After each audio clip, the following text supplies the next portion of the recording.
Ли Чан Пхён жоғары сыныпта оқитын қызы, Тянды жанындай жақсы көретін жалғызбасты әке. Құрдастарынан ерекшелігі, қыз бала жігіт емес, өзіне күшік асырап алуды армандайды. Чан қызын мектепке апарып тастап, өзі жұмысқа кетеді. Кешкісін қатты жаңбыр басталады. Тян үйіне жаяу қайтып бара жатып, соңынан бір фургонның еріп келе жатқанын байқайды. Чан үйіне келгенде қызының жоқ екенін көріп таңғалады. Ол әлдеқашан оралуы керек еді. Оның үстіне ұялы телефоны да өшірулі. Чан түні бойы қаланы шарлап іздейді. Таңертең жағалауға белгісіз бойжеткеннің денесі шығып қалады. Денесі әлі ісініп үлгермеген. Детектив марқұмның суда 36 сағаттан аз болғанын анықтайды. Бұл Тян еді. Чан мәйітханаға тануға келеді, қызының қолындағы таныс суретті көріп, бірден таниды. Содан соң еңіреп жылап, қызын құшағына алады. Чан қайтадан тілге келгенде детективтің сұрақтарына жауап береді. Содан соң үйіне қайтады. Бірақ көп ұзамай қайғыдан қан жұтқан әке полицей бөлімшесінің алдында күндіз-түні отыратын болады. Ол тәртіп сақшылары бірдеңе анықтай ма деп үміттенеді. Сараптама есебі келеді. Қыздың денесінен 2 адамның діңкісі табылған. Чан өзін кінәлайды, өйткені жұмыстан кешігіп, қызын мектептен алып кетпеген еді. Детектив Вонг ер адамға өз визиткасын қалдырады. Қылмыскерлер өзен ағысы мәйітті оқиға орнынан алыс қалып кетеді деп үміттенген, бірақ олар қателесті. Бейнебақылау камерасына нөмірі жасырылған күдікті фургон түсіп қалады. Оның ішінен бір жас жігіт сығалап қараған. Енді оны табу керек. Таңертең Тян көлігінің ішінен үйінді бос шөлмектерді шығарады. Қоқыстардың арасынан ол кешегі құрбанның телефонын тауып алып, жасырып қояды. Өйткені сол сәтте полицейлер келеді. Фургон Тянның әкесіне тиесілі екен. Бала өткен түні олардың компаниясы ақ көйлек киген қызға назар аударғанын еске алады. Оңбағандар Тянды қоршап алып, хлороформмен ұйықтатып, фургонға салып әкеткен. Содан соң оны өздері қалағанша қорлап, мұның бәрін камераға түсірген. Тян бұл істе қол шоқпармен жүргізуші ғана болған. Ол қылмыс орнынан тезірек кеткісі келеді, бірақ досы, сен оны осында әкелдің, қатыссаң да, қатыспасаң да сен сыбайласың дейді. Бұл қылмыскерлердің мұндай іспен бірінші рет айналысуы емес. Қайғыдан қан жұтқан әке қызын құжатқа суретке түсірген сәтін еске алады. Енді ол сурет құлпытасқа пайдаланылады. Жаңалықтардан Тянның тағдыры мен ақ фургон туралы айтылады. Достары Тянды сабап, аузын жабуды бұйырады. Алайда Тян бүкіл кінәнің өзіне ауғанын қаламай, тауып алған телефонды қосып, Шанға қызын өлтіргендердің есімдерін және олардың қайда екенін хабарлайды. Осыдан кейін телефонды лақтырып жібереді. Чан бірден детективке хабарласады, бірақ ол тұтқаны көтермейді. Содан соң ер адам көрсетілген мекен жайға өзі барады. Тян тіпті достарының кілтті қайда жасыратынын да жазып жіберген еді. Соның арқасында Чан пәтерге кіреді. Осы кезде бөлмеге жас өспірімдердің бірі Сяо келеді. Чан тығылып қалады да, Сяоның лапша дайындап ішіп отырып, компьютерден кеше Тянды қалай қорлағандарын көріп отырғанын байқайды. Чан сұмдықтан есеңгіреп қалады. Сяо шақырылмаған қонақты көріп, оны сабай бастайды. Чаны өз өмірін сақтап қалу үшін қорғанады. Сяо бейсбол битасын алып, оны буындырмақ болады. Чан компьютердегі қызының кадрларын тағы да көріп, ашуға мінеді де, күлермен Сяоны ұрып өлтіреді. Ер адам беті қолын жуып, үйіне оралады да, қызының туған күннен қалған торттың бір тілімін жейді. Тянды одан тартып алғанда, ол 16 жасқа толғанына небәрі бір күн болған еді. Кетпес бұрын Чан екінші оңбаған Сивенің фотосын алып кетеді. Сиве өлген досына хабарлама жазып кездесуді ұсынады. Осылайша Чан аңдуды жалғастырады. Детектив Онг оқиға орнына келеді. Олар да видеоны көріп, құрбанды таниды. Чан енді қоңырауларға жауап бермейді, үйінде де жоқ.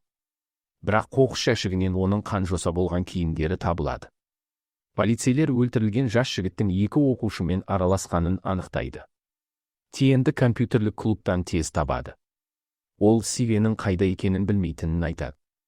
Детектив баланың денесіндегі көгерулерді көріп, егер қылмыскерді ұстаса, оны ешкім сабай алмайтынына сендіреді. Сонда Тян Сивенің бір бандитке кеткенін айтады. Сол қалаға Чан да келеді. Ол тыныш ауданда арзан пәтер жалдап жасырынады. Үйде кешкі ас кезінде Тян ашуланып әкесіне бәрін айтып береді. Оны мәжбүрлегенін, компьютерде басқа да қыздардың видеосы бар екенін айтады. Құрбандардың бірінің әкесі бөлімшеге келеді. Өкінішке орай, оның қызы енді тірі емес. Сондай-ақ бөлімшеге Сивенің ата-анасы келеді. Ол тек бала ғой, қалжыңның шектен шыққаны қалыпты жағдай. Қыздардың өзі оған жабысады деп ақталады.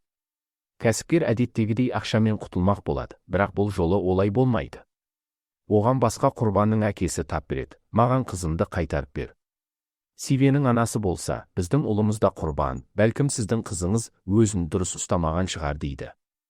Детектив осыдан 10 жыл бұрын ауыл балаларының бір құрдасын камераға түсіріп азаптағанын, бірақ олар небәрі 12-13 жаста болғандықтан босатылғанын еске алады.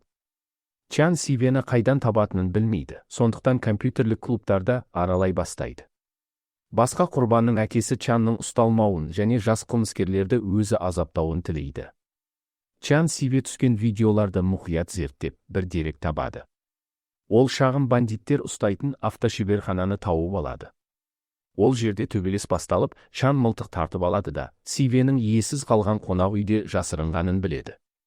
Полиция Чанға іздеу жариялайды. Пәтер иесі әйел оны танып қойып, үйіне келеді. Ол азапталған Тянның видеосын көріп, Чанға көмектесуді ұйғарады. Әйел оған таза киім әкеліп, тоқтауын өтінеді. Заң бәрібір оларды жазалайды дейді. Бірақ Чан бұл оңбағандардың екінші мүмкіндік алуын, бірнеше жылдан кейін босап шығып, өз отбасын құруын қаламайды. Өйткені оның қызында енді мүмкіндік жоқ. Полицейлер де әлгі иесіз қонақ үйді табады. Онда да ұрланған қыздармен видео түсірілген екен. Бір бөлмеден жас қыз табылады. Ол мені мәжбүрледі, видеоны интернетке салам деді, ата-анама айтпаңыздаршы деп жылайды. Құрбанның бойында Стокгольм синдромы дамыған, ол Сивеге полиция келе жатқанын ескертеді. Сиве қашпақ болғанда Чан оған оқ атады. Мылтық оғы мотоциклге тиеді. Чан Сивенің соңына түседі, олардың соңынан полиция қуады. Детектив Чанды көріп, тоқтауын өтінеді. Сиве жасырынып қалады. Чан жағажайға келіп полицейге, мені атып таста, қызымсыз өмір сүргім келмейді деп жылайды. Бірақ Ванг оның кетуіне рұқсат береді. Чан Сивенің фотосын өртеп жібергендіктен тоқтауды ұйғарғандай көрінеді. Ер адам шатырда қолына телефон ұстап ұйықтап кетеді. Мен үйге жақындап қалдым деген Тянның соңғы хабарламасы келеді. Кешкісін Сиве Тянге хабарласады. Олардың әңгімесін полиция тыңдап отырады. Сиве Тянге ақша тауып, ертең вокзал алаңына келуді бұйырады. Полицейлер қылмыскерді сол жерде ұстамақ болады. Біреу Чанға да Сивенің таңғы 8-де вокзал алдында болатынын хабарлайды. Полицейлер Тянге нұсқау береді, досы көрінгенде басындағы кепкісін шешуі керек. Белгіленген уақытта Сиве пайда болады. Ол Тянның кепкісін шешуіне мүмкіндік бермейді, бірақ полицейлер бәрібір оны қоршап алады. Ол Тянды кепілге алып, жерасты өткеліне қашады. Чан мылтығымен оның алдынан шығады да, мылтықтың дүмбісімен оны жерге сұлатады. Сиве тізерлеп тұрып, жалбарына бастайды.